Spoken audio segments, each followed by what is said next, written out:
Good evening. It's nice to be with you all here. Tonight I'd like to talk a little bit about emotions. It seems like these days many more of us are experiencing more emotions, or emotions are running high. Or maybe we wish that we were feeling more emotions. We see everybody else doing it and we're not so much. Emotions, of course, are an integral part of our lives, and they can be folded into our meditation practice. Of course they can. Everything can be part of our meditation practice. With this practice, there's no such thing as a distraction.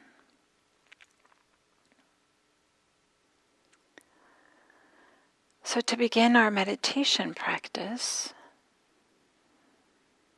maybe just take a moment to get into a comfortable but alert posture. A posture that expresses both your intention of being present here and for the next little while to dedicate yourself to meditation practice, but also a posture that expresses ease, experiences ease.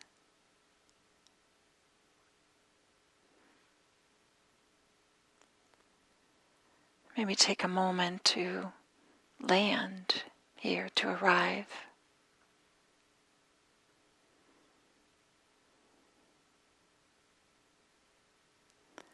And maybe just generally do a check-in, just generally, with how are you right now? Kind of this general mood. Mad, sad, glad. Without making it complicated or making it like you have to figure it out.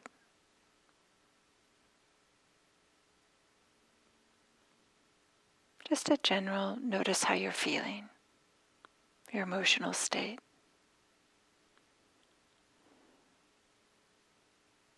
And then see if you can notice how you're feeling about how you're feeling. That is, what is your relationship to your emotional state right now? Again, without making a big project out of it, but just checking in.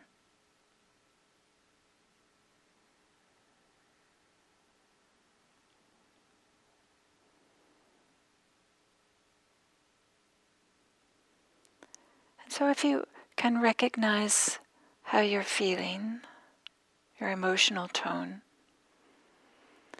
see if you can recognize a physical correlate or a physical experience that goes along with that emotion. This may or may not make sense to you. It may not be obvious, it may be obvious. Some people report sensations in the front part of their bodies, their face or throat, chest, belly.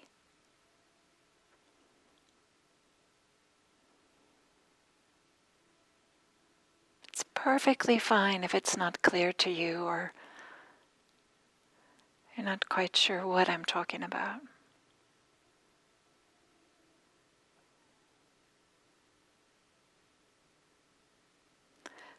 So now, after that brief check-in, we can let that go. And very simply, gently, bring our attention to the sensations of breathing. That is, the movement of the abdomen or movement of the chest, or maybe feeling the sensations of air, of going in and out of the nose.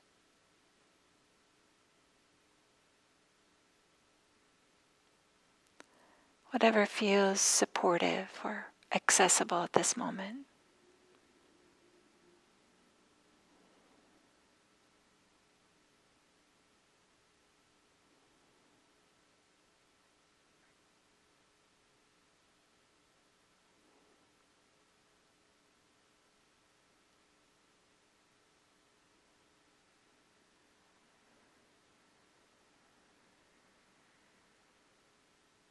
It might be that nothing much is happening.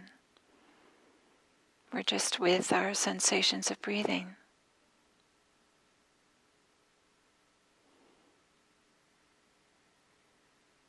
It might be that we feel like there's an awful lot going on and a sense of restlessness or sense of busyness in some way.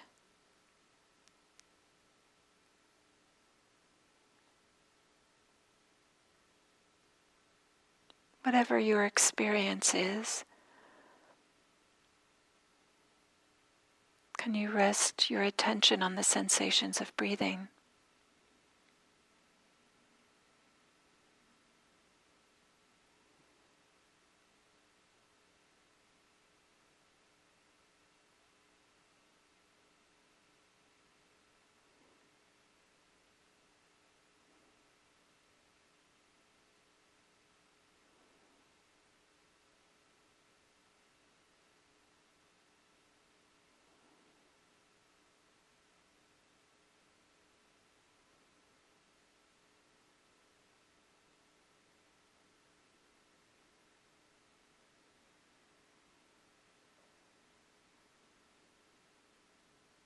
And if you find yourself lost in thought,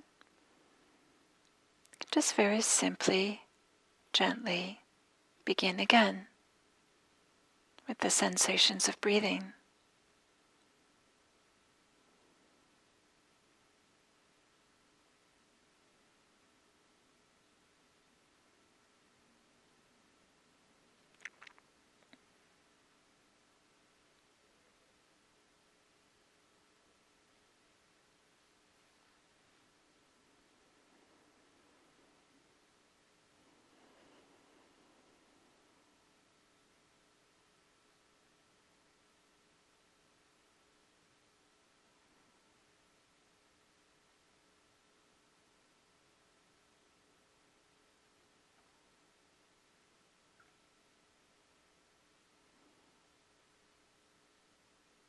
Can you hang in there with the rhythm of the breath?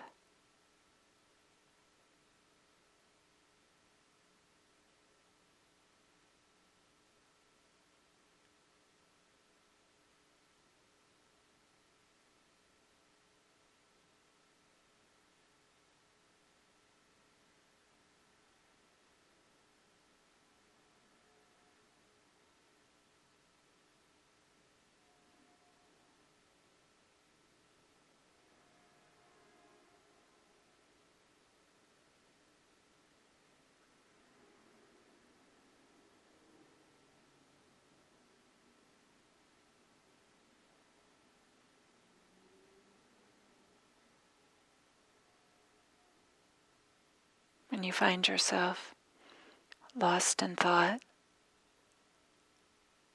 it doesn't have to be a problem. Just very simply begin again. It doesn't matter how many times you have to begin again.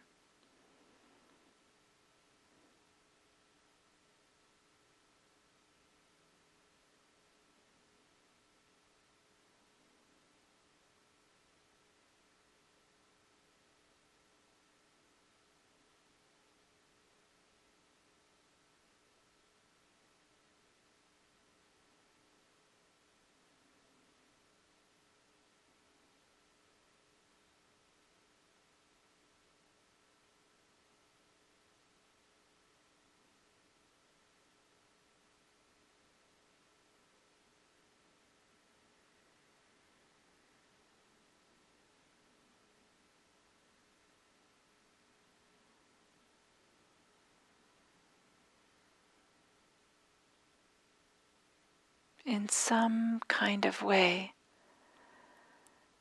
can you compose your attention around the sensations of breathing?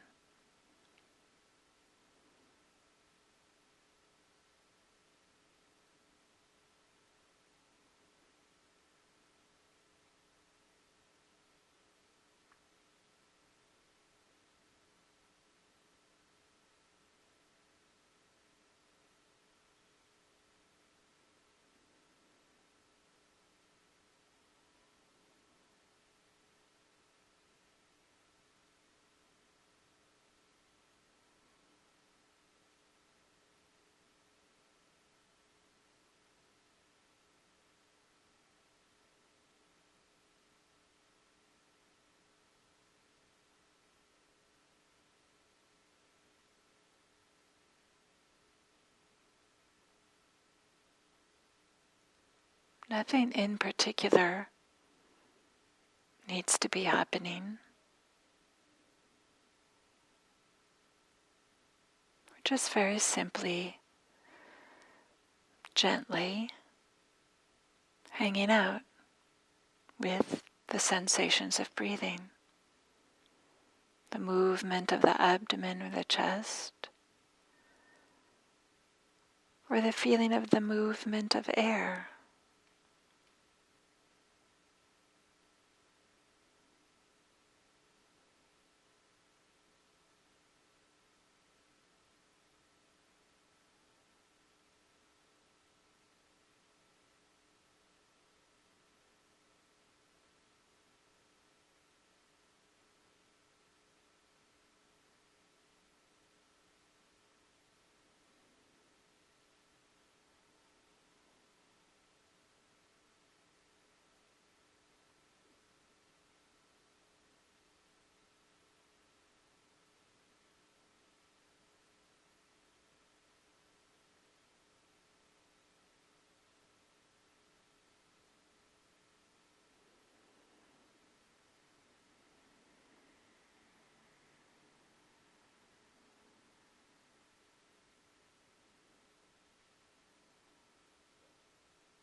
Letting any thoughts just move to the background.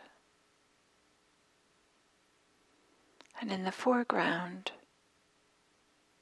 be with the sensations of breathing, feeling the movements rather than thinking about them, being with the sensations.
if you find yourself lost in thought,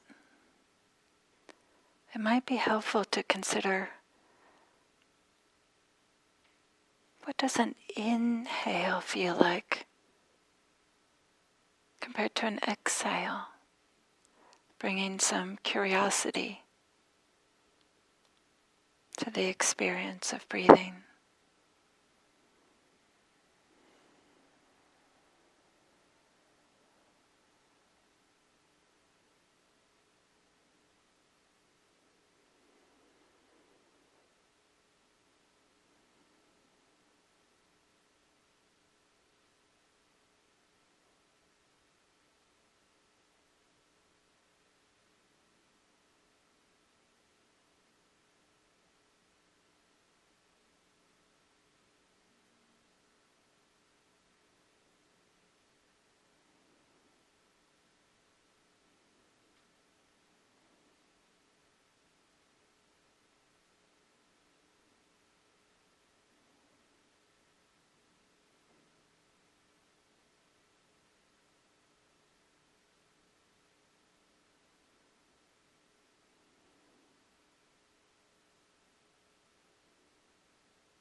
So now, you can let go of your focus on breathing, and again, notice the emotional state or mood or mental state that is present. And in a very simple way, just offer it a kind of simple awareness or approaching it with some warm-heartedness and respect. What is the emotional state now?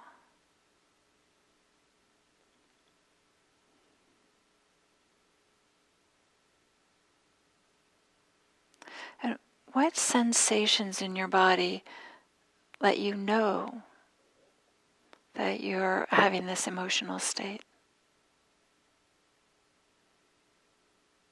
Again, this may be obvious or not so obvious.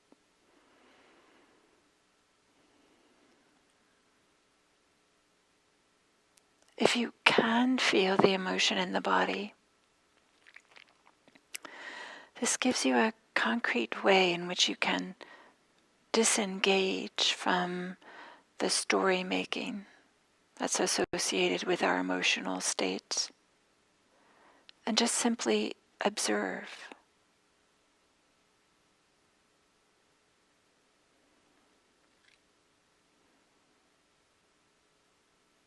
And if you can simply observe, you might notice that it's not as simple to pin down as we might expect.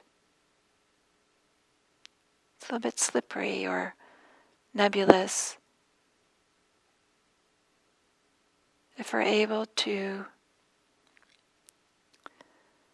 witness, to step back a little bit to observe, we'll notice that our emotions are not as solid,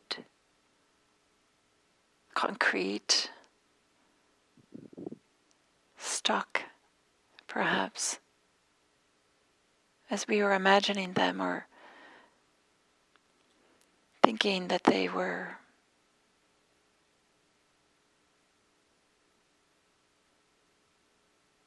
But when we are observing, including observing the sensations in the body, maybe it's less clear. Or maybe it's as clear but more diffuse. Or maybe it's clear and not more diffuse, but more changing, less steady.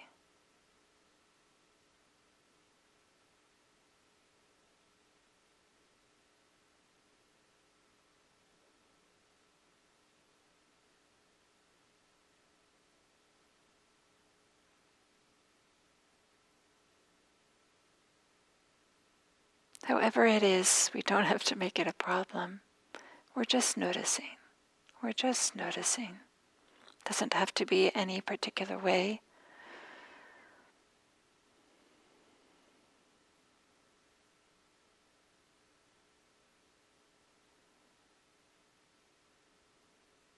We don't have to do anything with our emotions. For this practice, we're just noticing them. And noticing that when we notice, perhaps they're not as solid or clear or concrete as we thought they were.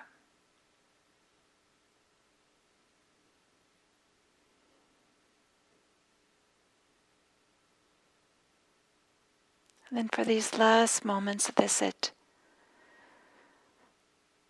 just come back to the sensations of breathing.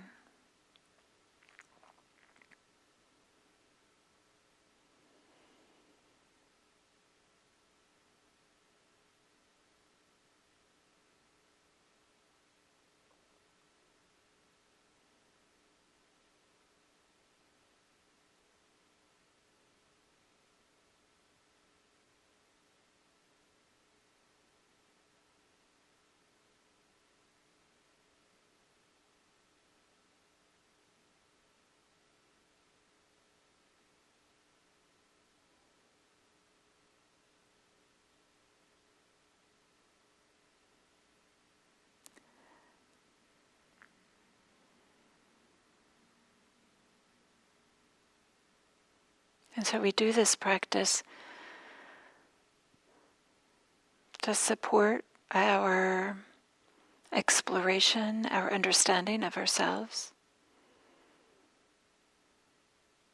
our exploration, our understanding of the human experience, so that we might understand others, so that our practice can be the benefit for all beings, those we come in contact with, and maybe those they come in contact with.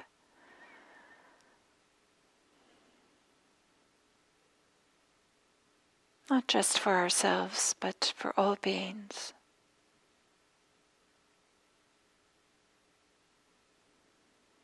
So may whatever benefit we have from this practice support everyone, everywhere. Thank you.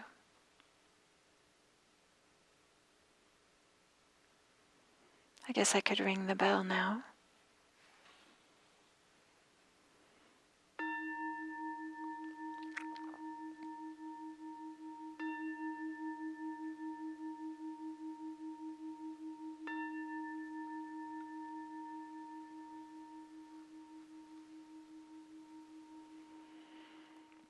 Okay, so I started with this idea of just this inquiry of why do we practice mindfulness? What brings us to the cushion? What brings us to listen to Dharma talks or have a meditation practice, whether it's regular every day or not, any meditation practice? What brings us to the cushion? And there are so many different answers to this question, but one might include that we want to feel some ease, we want to feel some peace, we want to feel a sense of well-being. That we want to have some freedom from physical suffering and emotional suffering, some difficulties that we're having. Or maybe we want to have a sense of fulfillment or contentment, this sense of, it's a little bit satisfying, a little bit more satisfying to sit in front of, sit in our cushion rather than, just be going through our lives, perhaps not completely engaged, but to be engaged with our experience while we're sitting on the cushion. Maybe that brings a sense of satisfaction. Another reason we might be practicing meditation is to help support the sense of open-heartedness or balance that can really support us in a life of service, coming from some compassion in which we might help others, support others, to help cultivate and develop a spirit of caring, and that's this open-heartedness that allows us to approach those who need care and support without getting thrown off balance. So that could be a reason why we practice mindfulness. Maybe another reason is just to gain some greater understanding. Understand what are some of our habits of mind, what are some of our habits of behavior, what are some of the ways that we are inclined to behave, or some of the ways that, why do we find ourselves often doing the same things and in the same types of situations? So to learn about what are some of the things that we do repeatedly, what are our patterns? I could go on and on. There's a number of different reasons why we practice mindfulness, but I think most of us consciously, or maybe unconsciously, maybe it's not in the front of our minds, but we would like meditation to be kind of a chill out session where we don't have to relate to any unpleasantness, where there can just be a certain amount of ease. There can be these other things too, but I think many of us would like meditation to be a peaceful, easeful experience. Actually, it's not uncommon. Many people have this idea that that's what meditation is all about. And some types of meditation, and in some settings it is about that, about finding ease. But mindfulness practice, that type of practice that's really going to make a difference in our life, that's going to be transformative, includes this practice of this too, right? That we bring in whatever our experience is, including the unpleasant ones, including the difficult ones, which of course means that our meditation experience may not always be easeful and peaceful. And some of what we're bringing into with this too practice is difficult emotions, or just maybe they're not even difficult, they're just emotions, and they're kind of like loud, quote unquote. They have a certain energy to them, or a certain activation to them. I would like to say that mindfulness, while it can bring some ease, what it really can bring, where the kind of the real power is with it to bring in freedom. Freedom to make a choice to behave a little bit differently than what our patterns are. To behave and to think in a way that enables more choices, to go a different direction than perhaps the ways that we have been going. And of course, this includes the way with our emotions. So meditation practice is a way in which we can have some more choice in the way that we are with our emotions, in the way that we relate to our emotions. Doesn't mean we get to choose which emotions we have. Doesn't mean that we get to only have, okay, I'm just going to have the positive, pleasant ones and not have the ones that I don't want. We don't get to do that. But it allows us to have freedom, that we can have the capacity to be with whatever emotion is arising, whatever emotion that we're experiencing.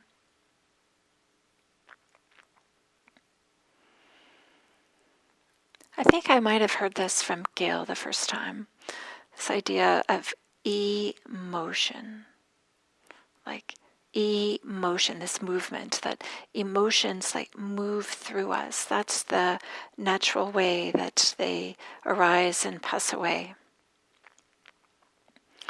That it's not their nature themselves to get stuck, to get calcified, concretized, reified, stuck. But instead to move through us. But of course that's not our experience. Often our experiences are that they are getting stuck. And we kind of like get tangled up with them, and then they stop flowing.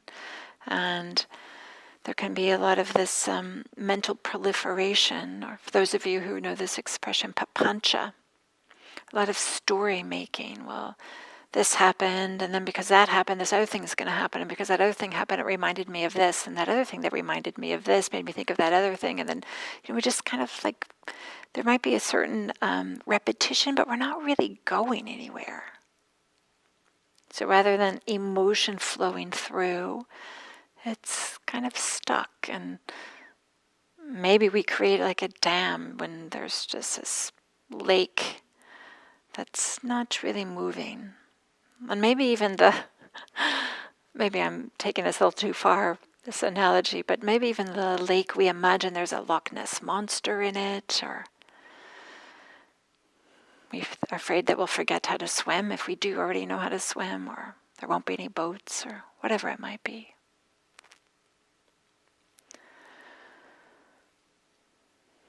So notice that I'm not saying that being mindful of emotions is about not having only pleasant emotions, as I said. But also we don't want to think that we will only have what's quote unquote like the appropriate emotions, or normal, whatever that is, emotions. Whatever ideas that we might find in some psychology textbooks, or maybe even a Dharma teacher saying about emotions, whatever ideas we might have about emotions, it's important to recognize that that's culturally situated, historically situated. Just whatever group that we're in, whatever culture that we're in, including a Dharma culture or whatever religious culture or whatever national or ethnic heritage, they all have their own ideas or their own expressions of what are of emotions. And so there's a large range of what we might consider what's appropriate or what's healthy or what's normal. And to be careful into thinking that there's like one particular way in which we should be, in which our emotional life should be. Or instead, I would say that the human experience of emotions, what they are, what I don't know, how they get expressed, or what they where they arise, and what affects the magnitude of them. I don't think human beings will ever get to the end of that exploration, this idea that, okay, we got them all figured out and have a little algorithm and, just do this, say that, and then you will have only these emotions and not those, or something like that. I don't think that's possible. I don't think that's what the human experience is about. So I hate to disappoint you if you have this idea that finally you'll be able to completely figure it out, exactly how to have only the emotions you want and not the ones you don't want. So mindfulness of emotions isn't about that. Instead, as I said, it's about finding freedom. Freedom we can translate as being able to have a choice in the way that we are with our emotions, the way that we relate to them, and whether we get caught up by them or we're in the grip of them or overwhelmed by them. Mindfulness allows us to not be in the grip of them, to not be overwhelmed. Means we might still be experiencing them, of course. So emotions, we can think of them as a form of communication from ourselves to ourselves. So in this way, that emotions are an opportunity to learn about ourselves. But of course, we can only learn if we allow the emotion to be there and we observe it in some kind of way. If we're always trying to bat it away or hit it over the head with a mallet or something like this, then there isn't an opportunity for us to receive the message that emotions are trying to tell us. So what are these emotions? What are these messages? Some of them can be that our barriers are being crossed, but is not appropriate behavior. Maybe that communication that it is a loss, that we are experiencing a loss. Or maybe it's a communication that not a loss, but that there's been a gain, there's been a boon, and it supports us, supports the life that we want to have. So in this way, emotions can help mobilize us and motivate us. We can think about the physiology in which often when we're angry, like the blood flows to the hands. We might even find ourselves making fists or something. I know in TV or movies, if we're ever watching them without any sound, often like the actors, this is what they'll do, is like make a fist as a way to indicate that they're angry, whether or not they're actually saying anything. Or even if they were saying something, but we've turned the volume off, we could just tell, right? In the same way, when we're afraid, blood flows to the legs so that we might be able to run. So the emotions have this physiological correlate or a physiological aspect that can motivate us or can affect our attention, When we have fear, our attention can get really focused, and it becomes very clear that what I need to do right now to take care of myself or to take care of my loved one or whatever the fear is about. There's lots of ways in which emotions affect our physiology and, of course, our behavior too. If we think of embarrassment as an emotion, if all of a sudden we feel embarrassed, then we'll stop doing whatever it is that was the source of the embarrassment. So, in this way, emotions are composites. They are not one simple thing. There's physical aspects of them. There's sensations. At the guided meditation, I asked you to check in to see if there were some physical sensations associated with whatever mood that you were experiencing.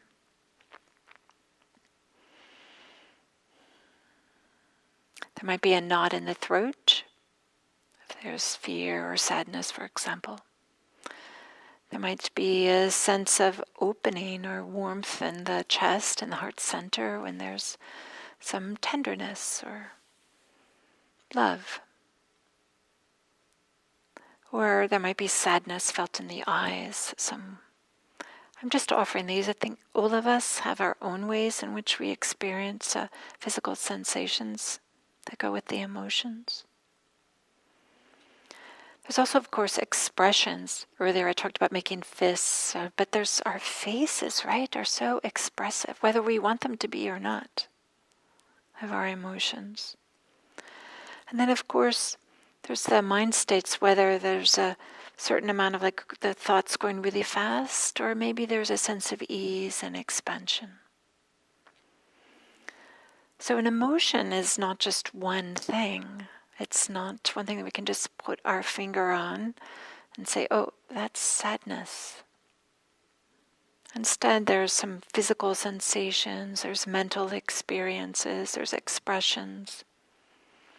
And so when we think about or talk about mindfulness of emotions, we can talk about mindfulness of any of these different aspects. Whether it's the bodily experience or it's the quality of the mind, are the thoughts going really quickly or are they expanded? Or maybe to the expressions that we're having on our face. So part of the way in which being mindful of our emotions can be helpful is that it can help us to tune into our experience, which can help us to have some greater understanding. Bringing some curiosity to whatever emotion we are experiencing can help us to observe it a little bit more, and in that way not to be so much under the grip of it or to feel overwhelmed with it. And this way, for example, we might discover, if we're able to just hang out with, in a warm-hearted, gentle way, grief. We might see that there's other emotions also. So grief may include some deep sorrow. There might be elements of fear. There might be elements of hopelessness. There might be a sense of powerlessness. Maybe a little bit of anger. Maybe there's some poignancy, or maybe with some relief, maybe a sense of relief when we finally are feeling the grief. Maybe we've been holding it back. So we can see with mindfulness might help us to see that not only are emotions composite events, but even emotions themselves are composites. There might be some emotions that are underneath the surface ones. And in this way, there can be a greater understanding both of ourselves, what's really happening, but it can start to unpack, undo any of this sense of there's this emotion out there that's this big black box, for example, or something that we can't see into. There's no light that's getting in. We're not able to shine the beam of mindfulness. Instead, it feels like a place in which we can't see anything, or maybe we don't even want to. It's scary. We can bring a little bit of mindfulness and start to see that there's so many different elements there that it becomes a little bit more alive for us and maybe not as overwhelming. We can see there's different aspects and just choose to be with one aspect, including to be with the sensations in the body. This, of course, is a way in which we can bring our experience here into the present moment. Of course, the body is here in the present moment. And that one advantage, of course, not only being in the present moment, but if we bring our attention to the felt experience, it can interrupt kind of like maybe with some of what's happening in the mind. And instead, it can transform or deconstruct this emotion, which we had kind of constructed into this big blob, maybe a scary blob. We can deconstruct it into its elements, including the sensations in the body, and then just be with the sensations in the body. Be with the tightness in the throat. If we're going to be sad, maybe the feeling behind the eyes. For me, sometimes when I feel sad, there's a real heaviness in the shoulders also. And then just to be with the sensations of heaviness in the shoulders or the sadness. And in this way of deconstructing the emotions, by paying attention to the physical experience of them, by recognizing that there are physical experiences and there's a mind state and there might be other emotions all mixed in together.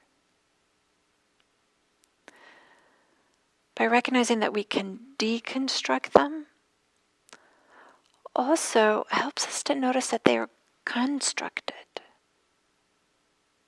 That these are composites, that these are made, they're fabricated, that they are made of, they're created out of a whole bunch of different elements. And there can be something deep inside of us that recognizes that, things that are constructed can be deconstructed. Things that are conditioned can fall away. And in fact, this is exactly the way in which emotions move through. We use this expression, move through. They like arise and pass away. I'm even do this movement with my hands, like they're moving through space. But we might also use this language in which they're constructed, deconstructed. There's a way in which they're fabricated, as opposed and also kind of like calcified, but they can be deconstructed, unfabricated, unmade in some kind of way. And this is where freedom is too. This freedom and this recognition that they arise and they pass away. There's a construction that happens without any entity that's doing the construction. The construction that happens, and we can deconstruct them with our mindfulness practice.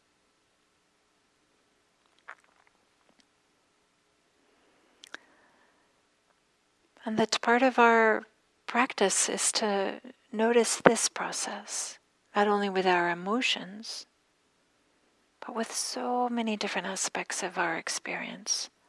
And dare I say, with all of our aspects of our experience. So practicing to be with our emotions can be an integral part of our freedom in all areas of our lives. So it can help us immediately when we're experiencing difficult emotions, or even when we're experiencing pleasant ones, or ordinary, not difficult or particularly pleasant ones, to notice how they're made up of different elements. Notice how there's a physical sensation, and notice how the elements maybe seem to shift and change. And in this way they can be a great teacher for us to find more freedom in all areas of our lives,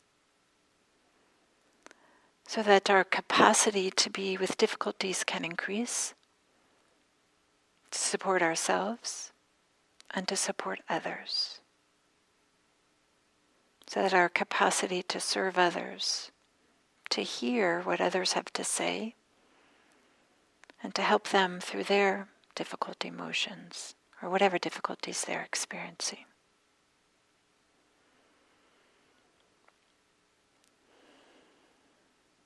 So in this way, working with emotions can help us, can help the whole world. Thank you.